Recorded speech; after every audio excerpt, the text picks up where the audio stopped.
Assalamualaikum warahmatullahi wabarakatuh. Waalaikumsalam warahmatullahi wabarakatuh. Baiklah, di sini kami perwakilan dari kelompok 2 dan kelompok 3. Di sini kami akan menjelaskan materi kami yaitu tentang analisis butir tes.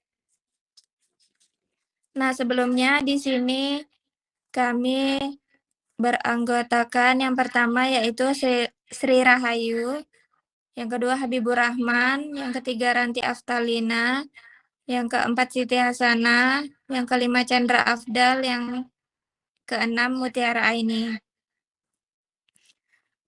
Nah, langsung saja di sini kami akan membahas materi terkait dengan analisis butir soal. Sebelumnya di sini saya akan menjelaskan terlebih dahulu apa itu analisis butir soal. Analisis butir soal ini sendiri adalah analisis yang kita lakukan untuk mengetahui kualitas butir soal yang sudah kita kembangkan. Nah, analisis butir soal ini terbagi menjadi dua. Yang pertama yaitu analisis kualitatif dan yang kedua analisis kuantitatif. Analisis kualitatif itu adalah analisis yang dilakukan sebelum perangkat soal itu diuji coba. Sedangkan analisis kuantitatif, nah di sini kita hanya akan membahas analisis kuantitatif. Analisis kuantitatif itu terbagi menjadi dua, teori klasik dan teori modern. Di sini kita hanya akan membahas tentang teori klasik. Teori klasik ini sendiri terbagi menjadi tiga macam. Yang pertama yaitu tingkat kesukaran, yang kedua yaitu daya pembeda, dan yang ketiga efektivitas distraktor atau efektivitas pengecoh. Di sini kita akan membahas tentang tingkat kesukaran dan daya pembeda. Untuk tingkat kesukaran ini sendiri adalah peluang untuk menjawab benar suatu soal pada tingkat kemampuan tertentu yang biasa dinyatakan dengan indeks. Indeks ini biasanya dinyatakan dengan proporsi yang besarnya antara 0,00 sampai dengan 1,00. Semakin besar indeks tingkat kesukaran berarti soal tersebut dikatakan semakin mudah. Selanjutnya, indeks kesukaran butir tes atau IK dapat kita hitung dengan menggunakan rumus untuk tes pilihan ganda. Rumusnya adalah TK sama dengan WL ditambah WH per NL ditambah NH dikali 100%. Untuk keterangannya, WL di sini adalah jumlah peserta didik yang menjawab salah dari kelompok bawah. Sedangkan WH adalah jumlah peserta didik yang menjawab salah dari kelompok atas. NL adalah jumlah kelompok bawah dan NH adalah jumlah kelompok atas.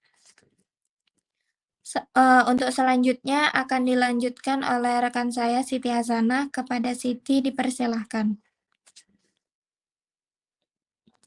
Baiklah, saya akan melanjutkan materi, yaitu cara menghitung tingkat kesukaran. Nah, cara menghitung tingkat kesukaran untuk soal dalam bentuk uraian adalah menghitung berapa persen peserta didik yang gagal menjawab benar atau ada di bawah batas lulus, dalam kurung passing grade. Untuk tiap-tiap soal, untuk menafsirkan tingkat kesukaran soalnya, dapat digunakan kriteria sebagai berikut. Yang pertama, jika jumlah peserta didik yang gagal mencapai 27%, termasuk ke dalam kategori mudah. Yang kedua, jika jumlah peserta didik yang gagal antara 28% sampai dengan 72%, termasuk ke dalam kategori sedang. Dan yang ketiga, jika jumlah peserta didik yang gagal 72% ke atas, termasuk ke dalam kategori sukar. Selanjutnya kita masuk ke contoh soal. Di sini kami telah memaparkan satu contoh soal di mana terdapat 33 orang peserta didik dites dengan 5 soal dalam bentuk uraian. Skor maksimum ditentukan 10 dan skor minimum ditentukan 0. Jumlah peserta didik yang memperoleh nilai 0 sampai 5 adalah 10 orang. Dalam kategori berarti mereka gagal. Nilai 6 adalah 12 orang.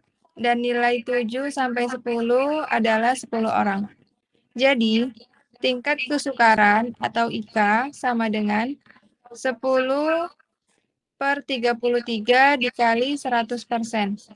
Maka akan memperoleh hasil 30,3%.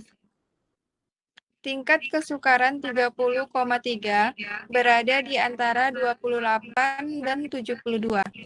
Berarti soal tersebut termasuk ke dalam kategori sedang. Di sini terdapat catatan, batas lulus ideal adalah 6. Dalam kurung skala 0 sampai 10. Selanjutnya akan dijelaskan oleh rekan saya yaitu Mutiara Aini. Kepadanya dipersilahkan.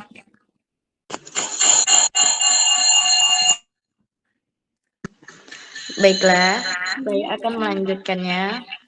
Kategori tingkat kesukaran. Indeks kesukaran, butir tes diklasifikasikan sebagai berikut. Yang pertama, kategori sangat sukar. Rentang TK-nya 0,00 sampai 0,20. Kategori sukar, rentang TK 0,20 sampai 0,40. Dalam kategori sedang, rentang TK 0,40 sampai 0,60. Kategori muda, rentang TK 0,60 sampai 0,90. Yang terakhir kategori sangat mudah, rentang TK-nya 0,90 sampai 1,00. Dan selanjutnya yaitu ada daya pembeda, di mana daya pembeda ini adalah pengukuran sejauh mana suatu butir soal mampu membedakan peserta didik yang sudah menguasai kompetensi dengan peserta didik yang belum atau kurang menguasai kompetensi berdasarkan kriteria tertentu. Semakin tinggi koefisien daya pembeda suatu butir soal, semakin mampu butir soal tersebut membedakan antara peserta didik yang menguasai kompetensi dengan peserta didik yang kurang menguasai kompetensi. Dan selanjutnya akan dilanjutkan dengan Kak Ranti. Kepadanya dipersilahkan.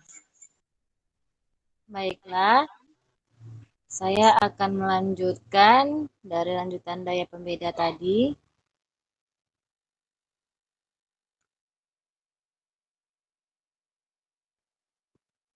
Dari pengertian daya pembeda tadi, di sini ada untuk menghitung daya pembeda setiap butir soal dapat digunakan rumus sebagai berikut.